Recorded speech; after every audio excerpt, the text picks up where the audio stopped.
Hello guys and welcome back. So let's talk about some rendering techniques here. So let me go to the special layout that I'm using.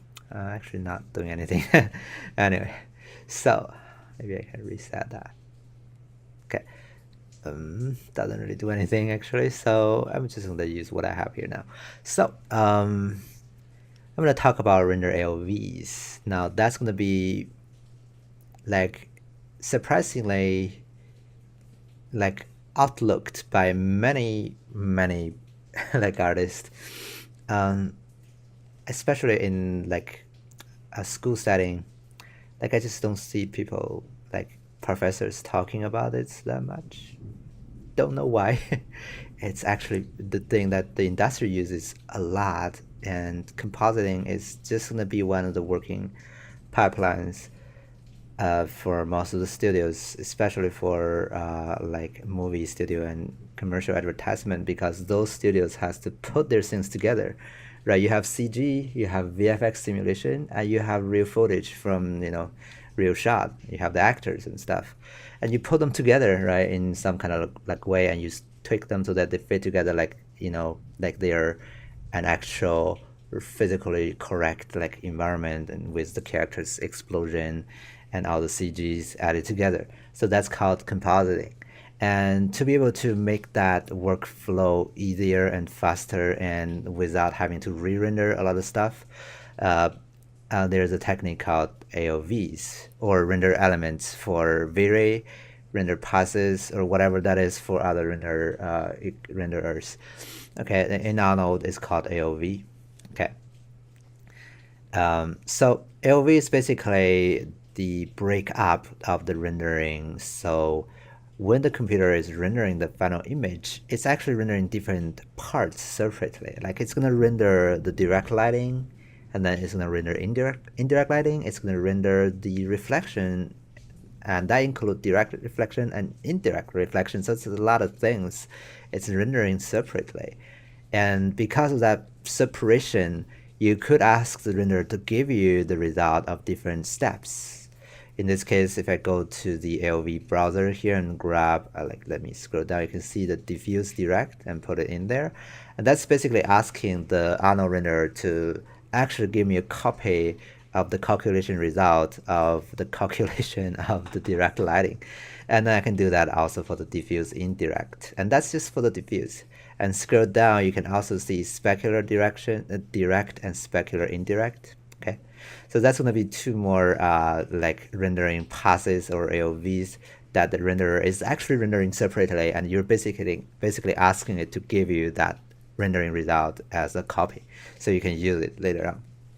Now that purpose is very simple. The purpose of having this is very simple. Like for example, if you have like a rendered explosion or whatever, or a CG chair or whatever, you wanted to compose it into a shot, and you have a bunch of actors. You have like the real shot, you have the real lighting system, a real lighting environment, and your render just have a such shinier result on some of the metal parts, and that doesn't fit with the result from the real footage.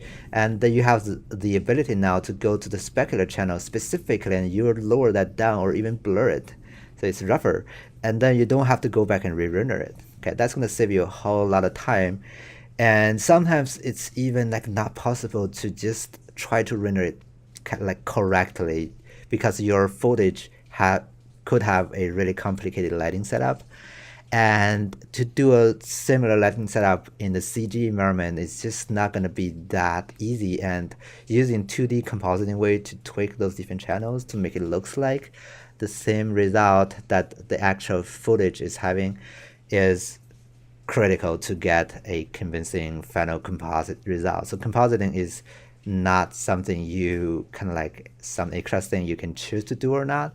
In the industry, especially for film and for commercial advertisement, that's not an option. Maybe for like full featured animated shorts or animated movies, like from Disney, maybe they do all the lighting like to the best they can do in the rendering, and then they don't need compositing. But I don't exactly sure about that. But at least from the because I'm more Like the studios I worked more before was like more commercial advertisement or VFX for film or TV series. So this is just something you just have to do. Okay. So yeah, scroll down to transition. That's gonna be transmission. That's gonna be the actual refraction. Since like glasses or anything that is transparent, I have glasses here actually. If you take a look at that, those are transparent objects. If you have those objects, you have to include that. So I'm gonna put it in. Okay. You have direct and indirect. I don't think I really need to separate those two things. So you can choose transmission instead of separating those two, or you can include them all together and you got all those different informations. Okay. So let's see, subsurface scattering. Okay. Because maybe we have that on our carpet. Okay. All right, I'm gonna go for Z depths. That's gonna be the depth map. Okay. You could also try to include this ID map, which gives you an ID map for different objects. Just like subsurface ID map, you can use that to isolate different part and take the color. For example, maybe the floor is too bright or too dark.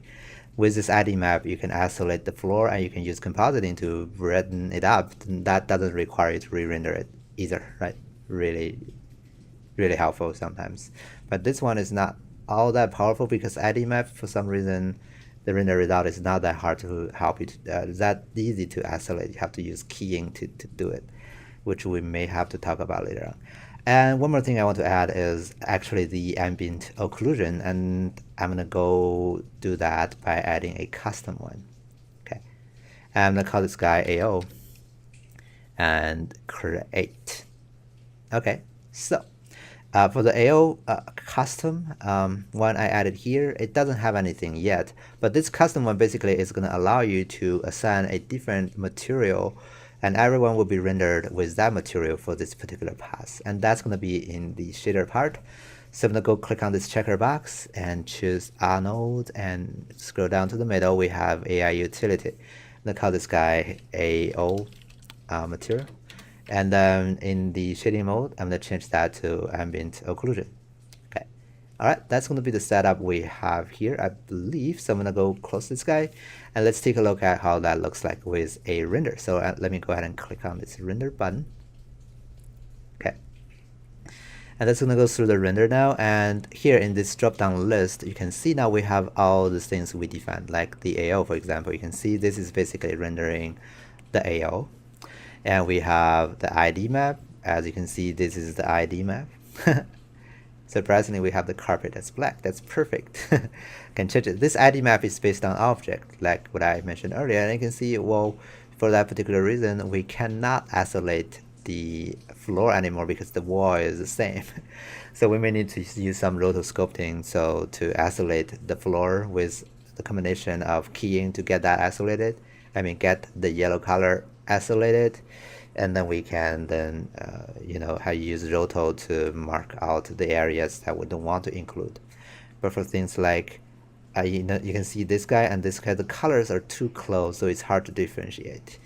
Okay, that's the downside of using ID map. It's not guaranteed to always work unless you have some clever custom code. I believe in Nuke there is a code that you can do to isolate every individual one like precisely. But that's some advanced topic we maybe not gonna be able to talk about. So here in the Z depths, you can see, well, it's all black, it's all white. But if you go take a pic, if I click on this gear, you can see we're having this extra control. Go to the pixel, move the cursor here. You can see like underneath the Z. Okay, you can see we have RGB as 747. That's a huge number, right? It's not like from 0 to 1. It's actually giving you the raw data of the distance. So here, if I move my cursor to somewhere closer to the back wall, right over there, you can see I'm getting an even bigger number. If I move on to the closer area, like maybe the front floor, you can see the number becomes 500. So that's the closer points. So this is actually the raw unit, how far away it is from your camera. So this is still there is still information here. You just don't really see it because they're all bigger than one. Okay, so visually you don't really see it. Maybe we can go to the gamma and just lower the gamma down. Oh, that doesn't help a lot actually. So I guess we can't really do much. Exposure, no, because this raw data is just too big to to visualize. We can take a look at the diffuse direct. You can see this is like the diffuse lighting, the direct diffuse lighting result. You don't see any bounce lighting. It's just gonna be the direct hit of the lighting. We have the indirect lighting. You can see that's the global illumination, right? And we can see the specular direct, specular indirect. And we have surface scattering, which, yeah, we do have some actually on some of the areas. Very subtle. Transmission is going to be the translucent area, which is going to be this guy. Okay. All right, you can see specular indirect is going to be the primary color of the carpet. Well, the diffuse, it's almost black. That's what I say about the hair system. The hair shader is primarily based on specularity, not the diffuse. That's why it's kind of like really dark. Anyway, so that's going to be the rendering AOVs. So I'm going to let it go and render and finish it. And then because it's going to take really long, so I'm going to stop this video. Moving on to the next, I'm going to show you the result, save the file, and we move on to a compositing package. And we use those different render passes or AOVs we created here, and we do some adjustment to our final render. Okay, cool. See you next time.